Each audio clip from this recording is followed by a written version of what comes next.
Good morning students.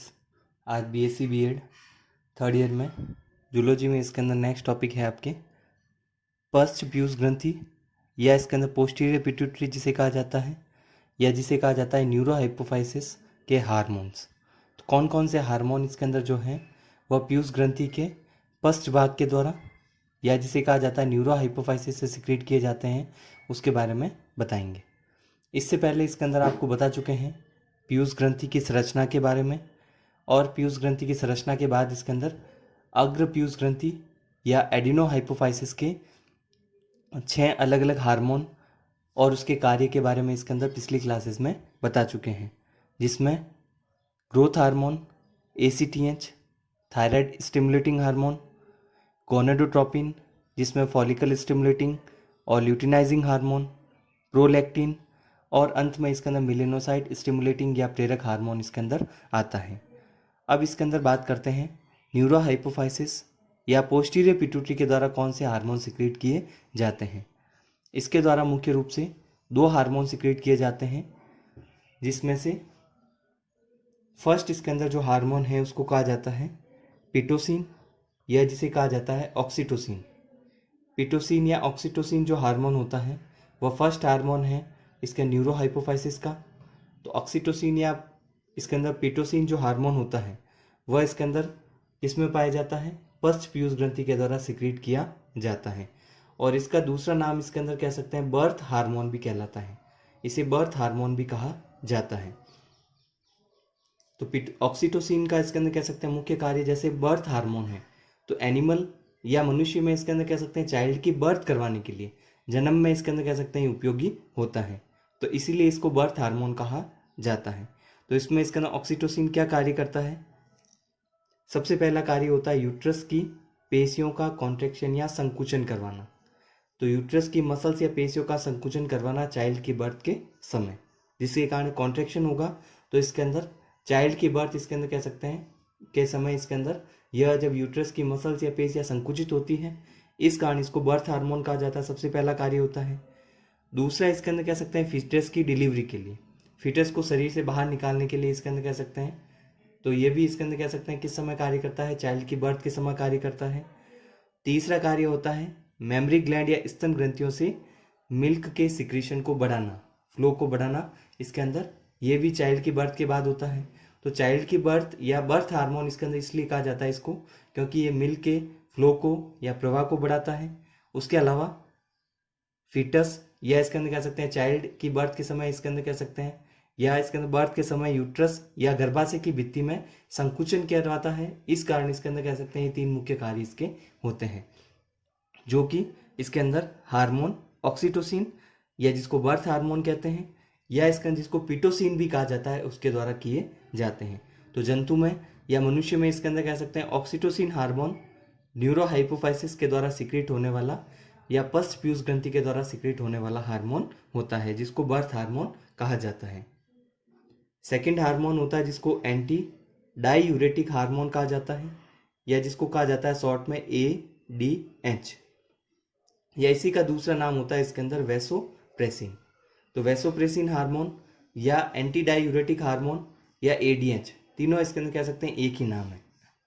और vasopressin या anti diuretic hormone का क्या कार्य होता है? यह किडनी में कार्य करता है मुख्य रूप से। तो ये जो हार्मोन है किडनी की जो ट्यूब्यूल होती है या इसके अंदर कह सकते हैं कि नेफ्रॉन की जो ट्यूब्यूल्स होती हैं, नेफ्रॉन की जो नलिकाएं होती हैं जो आपको बताई गई थी, PCT या प्रॉक्सिमल कॉन्वोल्यूटेड ट्यूब्यूल या समीपस्थ कुंडित नलिका, कलेक्टिंग डक्ट होती है, लूप ऑफ हेनले होता है, और इसके अलावा इसके अंदर कह सकते हैं डिस्टल कॉन्वोल्यूटेड ट्यूब्यूल या दूरस्थ कुंडित नलिका होती है। तो इनके द्वारा किडनी की नलिका या नेफ्रॉन की नलिकाओं के द्वारा जल का रीअब्जॉर्प्शन या पुनः अवशोषण करवाना। तो जब इसके अंदर किडनी की नलिकाएं जो इसके अंदर ब्लड उसके पास आता है फिल्टर होने के लिए किडनी के पास आता है, तो जल का पुनः अवशोषण करवाया जाता है लूप ऑफ हेनले या डिफरेंट टाइप की जो नलिका है इसके अंदर किडनी में नेफ्रॉन में जो पाई जाती है। तो जल का जब पुनः अवशोषण होगा तो वापस उस जल को ब्लड इसके अंदर कह सकते हैं वेसल्स में भेज दिया जाता है। इस कारण इसके अंदर जो यूरिन बनता है, क्योंकि अंत में जो कलेक्टिंग डक्ट है, कलेक्टिंग डक्ट में जो इसके अंदर कह सकते हैं फिल्ट्रेट जाता है, जिसमें जल की मात्रा जो अवशोषित हो चुकी है, रीअब्जॉर्ब हो चुका है, इस कारण इस प्रकार का जो जल होता है, वाटर होता है जिसको यूरिन कहा जाता है, वह कंसंट्रेट होता है या सांद्र होता है, क्योंकि इसमें जल की कम मात्रा पाई जाती है, क्योंकि यह जल इसके अंदर किडनी की नलिकाओं के द्वारा वापस रीएब्जॉर्ब हो चुका है। तो यहाँ पर इसके अंदर कह सकते हैं कि इसके अंदर जल या वाटर का रीएब्जॉर्प्शन करवाना किडनी की नलिकाओं के द्वारा एडीएच हार्मोन का कार्य होता है। तो यूरिन इसके अंदर कह सकते हैं यहाँ पर डाइल्यूट नहीं होकर कंसंट्रेट होगा, इसके कारण इसका नाम इसके अंदर डायूरेटिक जो होता है उसके अगेंस्ट या एंटी डायूरेटिक हार्मोन इसको कहा जाता है।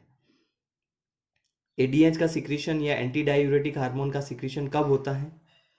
इमोशंस या मनोभाव इसके अंदर कह सकते हैं परिस्थिति में, या फिजिकल कोई भी इसके अंदर स्ट्रेस होता है उस समय एडीएच हार्मोन का सिक्रीशन ज़्यादा होता है, या एसिटाइल कोलिन जो हार्मोन होता है, एसिटाइल कोलिन इसके अंदर जो है ये एक प्रकार का इसके अंदर कह सकते हैं हार्मोन नहीं होकर ये होता है नर्वस सिस्टम में इस न्यूरोट्रांसमीटर, तो इसका सिक्रीशन ज़्यादा होगा उस समय भी एडीएच का हार्मोन का सिक्रीशन ज़्यादा होता है। तो एक न्यूरोट्रांसमीटर एसिटाइल कोलिन का सिक्रीशन ज़्यादा होता है, या निकोटीन या मॉर्फिन जो है उसका सिक्रीशन ज़्यादा होता है, जो कि इसके अंदर चाय या कॉफ़ी में पाया जाता है। तो चाय या कॉफ़ी ज़्यादा लेते हैं, निकोटीन का सिक्रीशन ज़्यादा होगा, तो उस समय भी एडीएच हार्मोन का सिक्रीशन ज़्यादा किया जाता है। तो ये इसके अंदर कह सकते हैं जो कंडीशंस हैं, निकोटीन, एसिटाइल कोलिन, या स्ट्रेस होती किसी प्रकार की, या इमोशंस होते हैं, तो एडीएच के सिक्रीशन को बढ़ाते हैं, एडीएच हार्मोन का सिक्रीशन ज़्यादा होता है।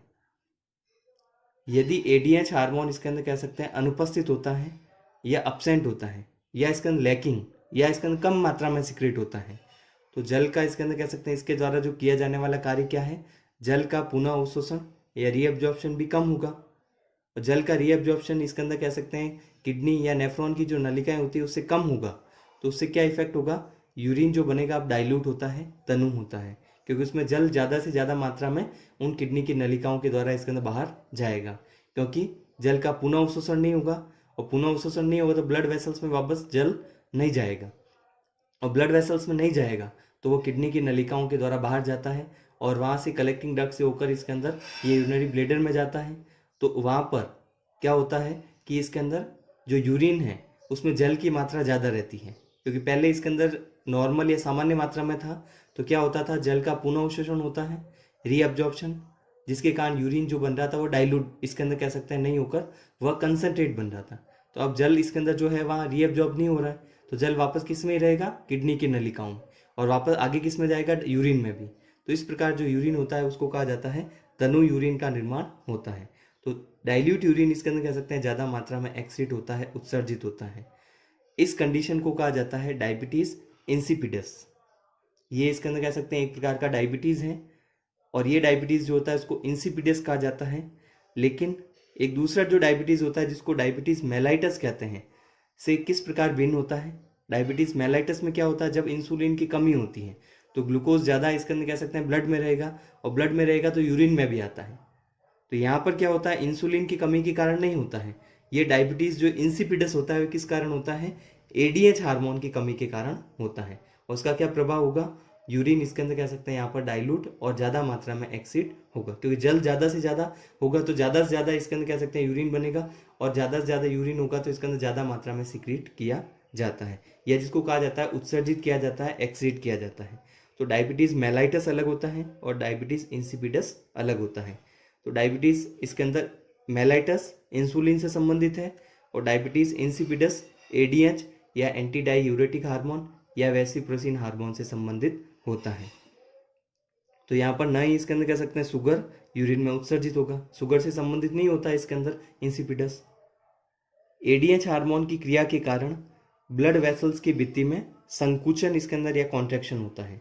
तो एडीएच हार्मोन जब कार्य करता है तो इसके अंदर उस समय क्या होगा, ब्लड वेसल्स या रक्त वाहिकाएं जो होती हैं उसकी भित्ति में कॉन्ट्रैक्शन होता है।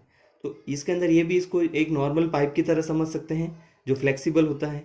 तो ब्लड वेसल्स या एक नॉर्मल पाइप जो होता है इसके अंदर यदि उसमें कॉन्ट्रैक्शन होगा तो आगे वाली भित्ति में, आगे इसके अंदर जो भी इसके अंदर संरचनाएं होगी उस पर या उसकी इसके अंदर भित्ति पर क्या होगा, इसके अंदर कह सकते हैं प्रेशर इंक्रीज होता है, क्योंकि संकुचन हो गया पाइप को। यदि इसके अंदर कह सकते हैं वाटर उसमें से जा रहा है, यदि बीच में रोक दिया जाए तो वहाँ पर प्रेशर जनरेट होगा, दाब बढ़ेगा या दबाव इंक्रीज होता है। तो इसी प्रकार से ब्लड वेसल्स की भित्ति में भी यह संकुचन हुआ तो वहाँ पर भी ब्लड प्रेशर, तो ब्लड इसके अंदर वेसल्स जो होती है उसमें ब्लड इसके अंदर कह सकते हैं फ्लो करता है, तो यहाँ पर इसके अंदर कह सकते हैं जो आर्टरीज या धमनियाँ हैं, जिसमें इसके अंदर कह सकते हैं जैसे आर्टरीज की बात करें तो यदि उसका संकुचन होगा तो वहाँ पर क्या होगा, प्रेशर इंक्रीज होगा, और प्रेशर इसके अंदर उसको क्या कहा जाता है, ब्लड प्रेशर कहा जाता है, इसमें संकुचन के कारण, इसमें ब्लड वेसल्स में। तो ये इसके अंदर जो संरचना होती है इसके अंदर एडीएच हार्मोन के कारण होती है। तो एडीएच हार्मोन ब्लड वेसल्स या उसकी भित्ति में कॉन्ट्रैक्शन करवाता है, जिससे ब्लड प्रेशर इंक्रीज होगा।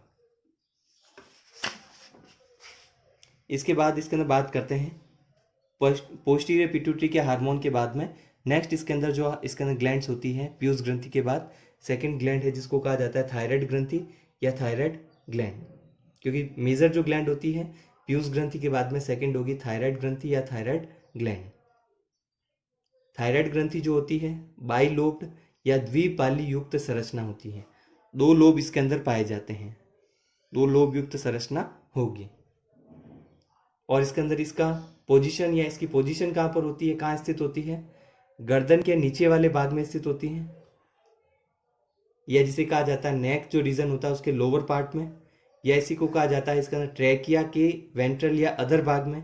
ट्रैकिया जो श्वसन तंत्र में पाया जाता है तो उसके वेंट्रल पार्ट में होता है, या इसके अंदर कह सकते हैं कि जो लैरिंग्स है ये भी श्वसन तंत्र का ही भाग होता है, कि पीछे इसके अंदर पाई जाती है, बिहाइंड या पीछे इसके अंदर कह सकते हैं पाई जाती है। वह ग्लैंड इसके अंदर कह सकते हैं थायराइड ग्लैंड या थायराइड ग्रंथि कहलाती है।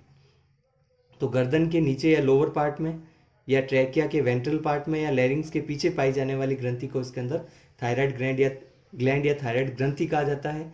और थायराइड ग्रंथि जो होती है वह इसके अंदर कह सकते हैं हमेशा 2 लोब युक्त होती है, 2 लोब या 2 पाली उसमें पाई जाती है।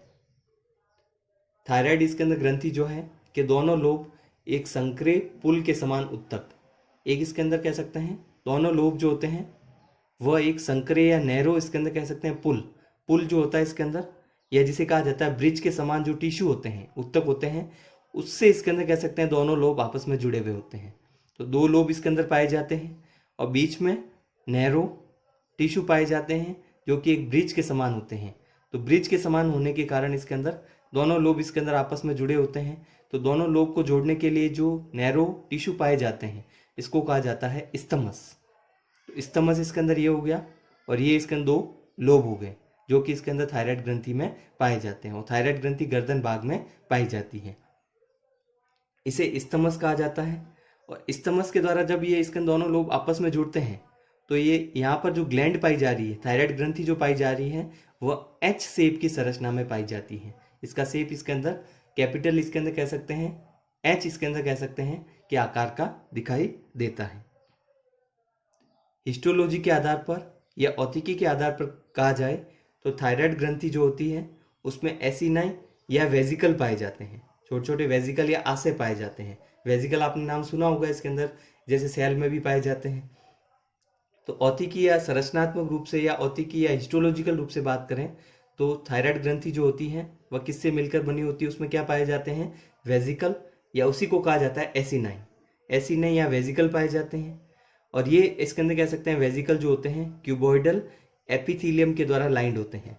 तो जो भी इसके अंदर कह सकते हैं यहाँ पर वेजिकल या आशय पाए जाएंगे, इसके चारों ओर क्या होगा, घन आकार की या क्यूबॉइडल एपिथीलियम जो होती है इस आशय या वेजिकल को चारों ओर से लाइन करती है, कवर करती है, या जिसे कहा जाता है रेखित किया जाता है। उसकी पूरी बाउंड्री को वेजिकल की घन आकार की एपिथीलियम के द्वारा लाइन किया जाता है।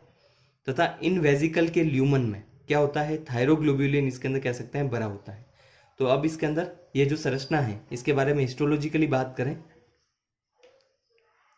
तो इसके अंदर यह इसके अंदर संरचना जो है या थायराइड इसके अंदर कह सकते हैं ग्लैंड जो है उसका टीएस काट कर देखा जाए या थायराइड ग्रंथि का अनुप्रस्थ काट कर देखा जाए तो किस प्रकार से दिखाई देता है, ये इसके अंदर कह सकते हैं थायराइड ग्रंथि का अनुप्रस्थ काट होता है। तो यहाँ पर इसके अंदर जैसे देख सकते हैं यह सिंपल क्यूबॉइडल एपिथीलियम होती है, ये क्यूबॉइडल एपिथीलियम है। ये सब इसके अंदर कह सकते हैं क्या होती है, क्यूबॉइडल एपिथीलियम होती है, जो कि इसके अंदर किसको कवर करती है, अंदर इसके अंदर ये पाई जाने वाली इसके अंदर जो ये भाग होता है इसके अंदर उसको कहा जाता है इसके अंदर वेजिकल का ल्यूमन। तो वेजिकल इसके अंदर है, इसके ल्यूमन जो खाली स्थान होता है उसको चारों ओर से किसके द्वारा कवर किया जाता है, सिंपल क्यूबॉइडल या घन आकार की एपिथीलियम के द्वारा। और बीच में इसके अंदर कह सकते हैं यहाँ पर प्रोटियोलाइटिक या पदार्थ जो भरा होता है उसको कहा जाता है थायरोग्लोबुलिन। तो यहाँ पर कह सकते हैं कि इसके अंदर जो औतिकी रूप से या संरचनात्मक रूप से या हिस्टोलॉजिकली थायराइड ग्लैंड जो होती हैं उसमें जो वेजिकल पाई जाती हैं, वेजिकल के ल्यूमन में तो थायरोग्लोबुलिन पाया जाता है, भरा रहता है, और ल्यूमन जो होती है उसके चारों ओर की जो लाइनिंग होती है सिंपल क्यूबोइडल एपिथेलियम की बनी होती है। और ये इसके अंदर की ओर जो पाई जाने ये वेजिकल है, वेजिकल की